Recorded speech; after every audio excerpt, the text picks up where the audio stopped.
Comrades and friends, welcome to the program Global Weekly News, serial number 208. First item, the world's richest man, Elon Musk. The total wealth of Elon Musk, the proprietor of SpaceX, the CEO, Chief Executive Officer of Alphabet Google, is as on 16th June 1,32,000 crore dollars or $1.32 trillion. Musk spent $27.7 crore towards election expenses of Trump.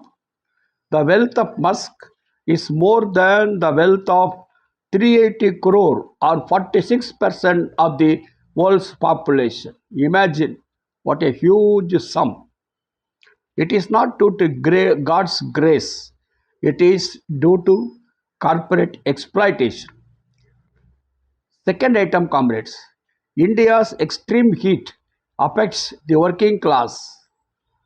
In India, in many places, temperatures routinely breach 45 to 48 degrees centigrade mark. The air over India's construction sites, paddy fields, and asphalt highways does not just feel hot anymore, it feels hostile. Every day, the unprotected workers battle for physical survival while the affluent retreat into air conditioned comfort. When temperatures peak in the afternoon, there is a dip in productivity. A daily wage laborer sees an immediate agonizing choice between an acute medical emergency and an empty kitchen at home. When midday heat causes physical exhaustion, a worker's daily wage earnings drop by one third to one half. The crisis extends to livestock, where heat stress severely reduces milk yields in cattle and even increases poultry mortality. Expansive urbanization and the loss of green cover have created intense urban heat islands where concrete and asphalt retain heat throughout the day and radiate it back at night. For slum residents living in poorly ventilated tin roofed shanties, there is no nocturnal recovery. There is no recovery even in the night. Kerala Left Democratic Front government in 2019 mandated a legal heat break, strictly banning outdoor manual work between 12 p.m. and 3 p.m. during summer.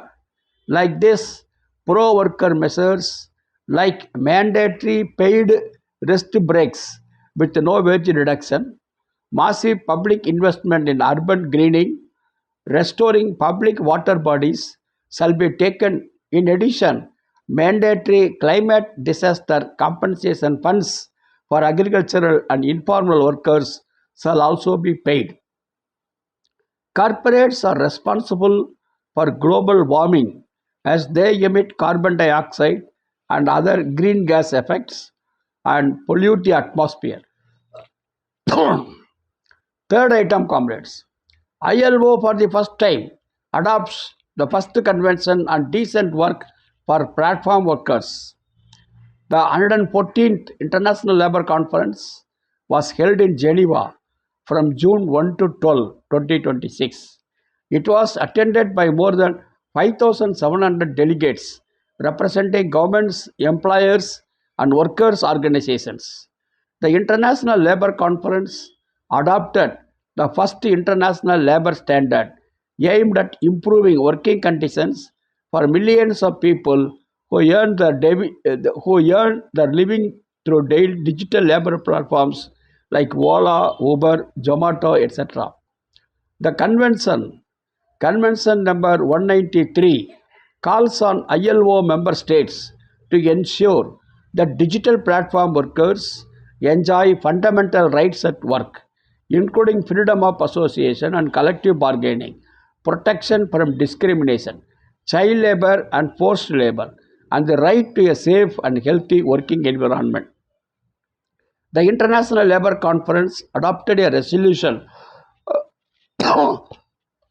on gender equality in the world of work, reaffirming that equal opportunities for women and men are essential to decent work and social justice.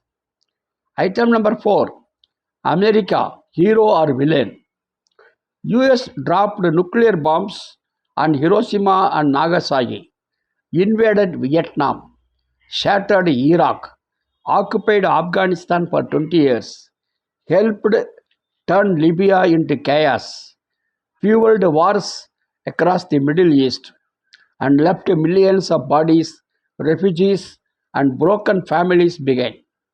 They failed Rwanda when the world knew people were being slaughtered. They continue to arm and defend Israel while Gaza is buried under rubble, hunger, and grief. Complicity in genocide.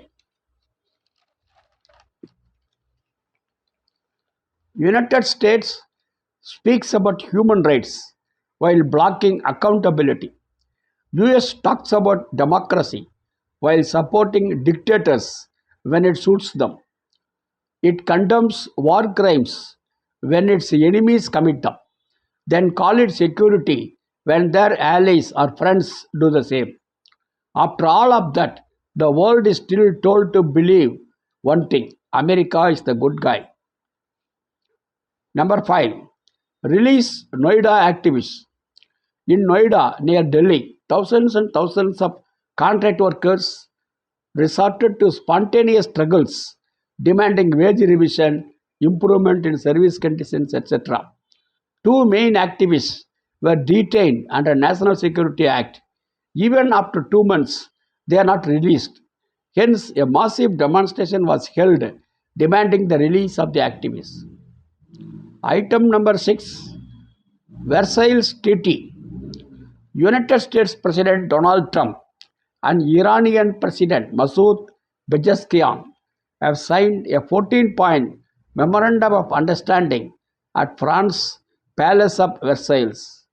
The agreement, signed digitally by both sides and later endorsed by Trump during a dinner hosted by French President Emmanuel Macron at Versailles, aims to end hostilities between Washington and Tehran and lay the groundwork for a broader peace settlement. The 14-point framework calls for an immediate stopping of military operations, including in Lebanon, and commits both countries to negotiating a final agreement within 60 days. The Memorandum of Understanding states that Iran has reaffirmed it will not develop or acquire nuclear weapons. The deal also includes provisions for the removal of the US naval blockade, safe passage for commercial vessels through the Strait of Hormuz, paced sanctions relief, the release of frozen Iranian assets, and a US backed economic development program for Iran valued at least 30,000 crore dollars. Crude oil prices are declining globally. Even in India, now there are chances, there is potential for reduction in petrol, diesel, and gas prices. But Modi government is not going to do that. Item number 7, 4 farm workers killed in Italy. Thousands took the streets in Amendolara, Calabria region in Italy on 13th June to protest the brutal murder of 4 migrant farm workers the week before.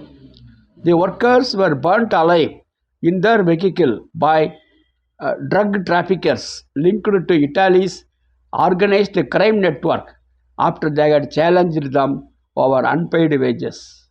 The sole survivor, who managed to escape, said they had been forced to work without pay and threatened with guns and knives. The attack has brought about a reckoning with the country's agricultural industry, where criminal gangs recruit foreign laborers into an extremely exploitative work system. Well, item number 8, comrades. 20,000 demonstrate on the eve of G7 summit. We are resisting the most criminal people on earth. Around 20,000 protesters descended on the G7 summit in Geneva, where they were met with repression by police and Switzerland armed forces personnel. Protesters criticized world leaders at the summit for profiting of imperialist wars, asserting that the mass protest expressed the anger of young people and the workers. Item number 9, comrades. 200 students boycott in Stanford University. Around 200 students staged a walkout as Alphabet Google CEO Sundar Pichai took the shape took the stage to deliver the commencement address at Stanford University on 14th June. Others in the audience also moved also waved banners, blew whistles, and waved Palestinian flags before also leaving mid-speech. The walkout was organized by Students for Justice in Palestine and the no Tech No Tech for Apartheid as a protest against Google's contracts with the Israeli Defense Forces, Department of Homeland Security, and Immigration and Customs Enforcement. Several banners refer to Google's Project Nimbus Cloud contract with the Israeli government, which includes services for the Israeli Defense Ministry and other state agencies. Item number 10, comrades. Iran won the war with the US, says Professor Mohammad Marandi. Professor Mohammad Marandi of Tehran described Iran's victory over USA. No doubt that Iran won this war. Iran won 39 days of battle with the US and Israeli regime and those proxies that assisted the Americans. And it is not that just Iran survived, which everyone across the world, people were stunned. Many were saying, if Iran just survives, no Iran till till the very end, were pounding them day and night. And the damage that Iran did to the US, to the Israeli regime, and to the proxies in the region was far greater than the damage they did to Iran. And I mean in sheer cost.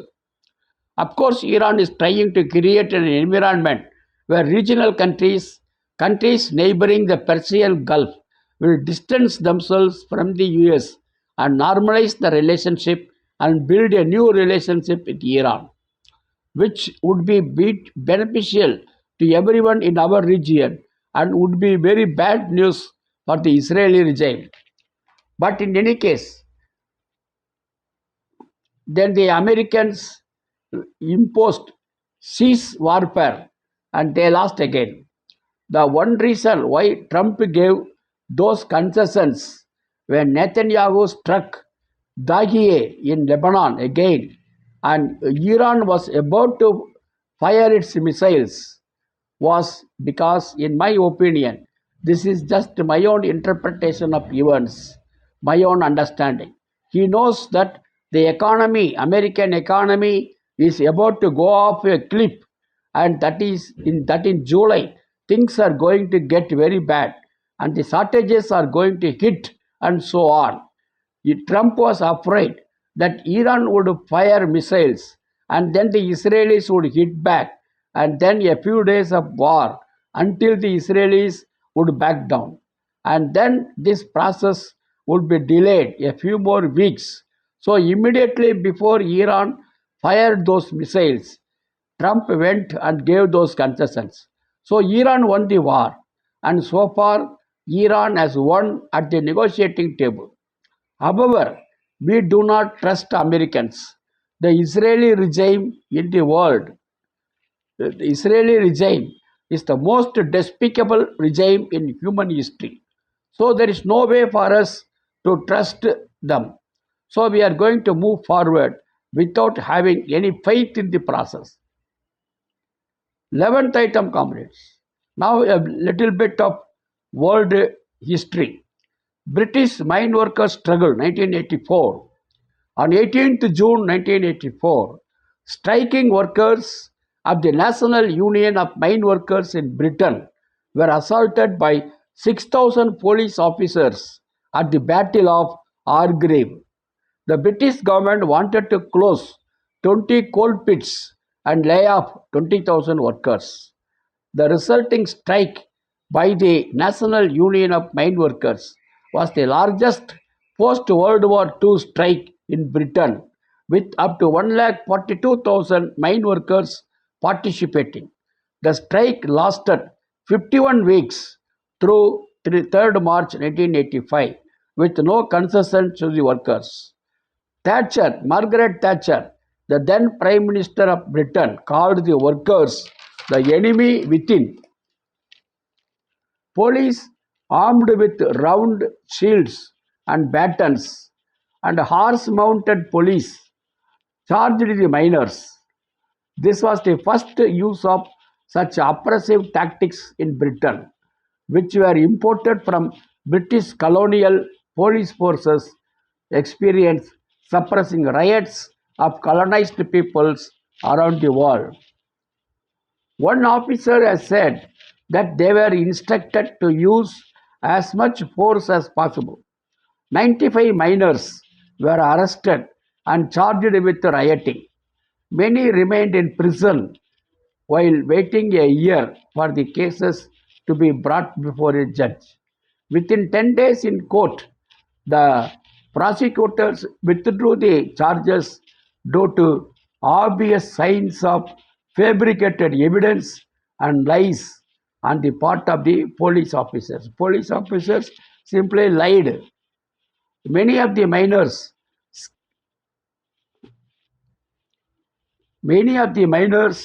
sued, that is, filed a case for assault, wrongful arrest, and malicious prosecution. And the South Yorkshire police paid out £425,000 in damages without admitting fault. In 2012, a BBC investigation revealed that many of the police statements may have been fabricated, leading the modern South Yorkshire Police to submit itself to the review of the Independent Police Complaints Commission. The IPCC, Independent Police Complaints Commission, declined to investigate. The victims of the Battle of Argyll are still waiting for full justice. Last item, comrades. United Auto Workers President's call for global workers' unity. United Auto Workers is a large union in North America. The union is having a membership of 4 lakhs. 5,80,000 retirees are also there in the union. Sean Fine is the president. The union fights for the rights of workers in the automotive companies, manufacturing, agriculture, higher education, and healthcare. Sean Fine's call to the workers: we have to bring working class movement beyond the workplace into the halls of power. But we can't stop there. We got to build a global movement of workers everywhere, not pitted against each other across borders, but united in a common cause for a society that works for the working class, no matter where you were born, what language you speak, or what job you do. We stand at a crossroads as a union. One road is a righteous struggle for economic and social justice, and the other is devastating for our members and for the entire working class. One road is a future for our children and our grandchildren, and the other is a billionaire or a new trillionaire dictatorship. One road is millions of workers organized in a common cause, and the other is division, discord, and defeat. Unlike the founder of our union, rising out of the Great Depression, what we decide today will affect generations to come. Thank you, comrades. Lal Salam. See you next week.